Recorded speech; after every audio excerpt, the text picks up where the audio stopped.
Welcome to the first Now Here show.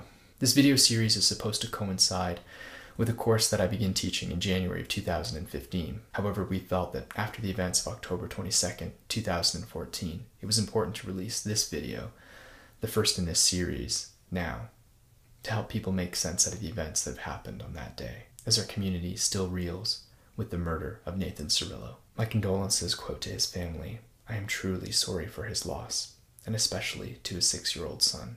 The media here in Canada reported tastefully in true Canadian fashion. My Twitter feed was full of condolences and other sentiments. I too felt the profound urge to look away from the pain that it brought up inside.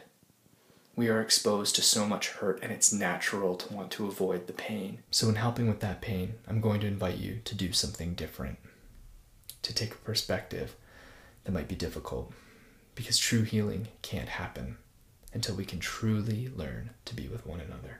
Some people may feel threatened at the very invitation of what I'm about to ask you to do. It's not easy to see the world with compassion. It's a perspective that once taken forever complicates your world. It exposes the great spectrum of gray that exists everywhere in our lives, masquerading as the obvious or making simple judgments. I want to warn you now, this perspective can be very difficult. It invites you to go to the dark places, places that may keep you up at night, and places that may also bring you great peace and empathy, a truly deep feeling of connection to others, and to the deceivingly dissimilar beauty and pain that is this life. Could we be open to the suffering behind the eyes of that man, Michael Zehaf-Bibeau? His acts are horrendous and irreversible. What could have led a man to such extreme violent acts? How much suffering does one person need to go through to push them to such extremes? Reporters uncovered a history of addiction and mental health issues. Being asked to leave a mosque in British Columbia, and his marginalization continues to our nation's capital where he lived homeless. Those that knew of him spoke of his anger and his difficulty in getting a passport, where his mother, estranged for more than 5 years, had met with him for lunch weeks before that horrifying day. When we look from those eyes, do we see another life that slipped between the cracks?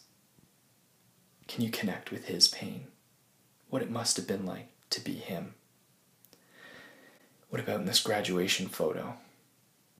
Can you see past the label of the quote-unquote enemy? Was that suffering there? It may be hard to see through the destruction he caused. Take a moment here to connect, to see the world from his eyes. How much hurt it must take to raise a gun against an unarmed innocent man. The loneliness that pushed a man to reel against a government and to turn to killing. Could we have an openness to our common humanity, to see his suffering as our own? Is it possible that he was let down, that we all were let down? Did he feel alone, unable to connect? Did he reach out for help? What was it like to be there, behind his eyes, seeing the world how he saw it? How much did it have to hurt to come to this? Is it possible that we can't change anything unless we take the time to understand?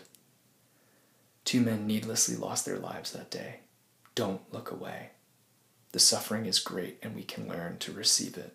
We can learn to take the perspective of others, to be compassionate, open, and to make meaningful change in our world.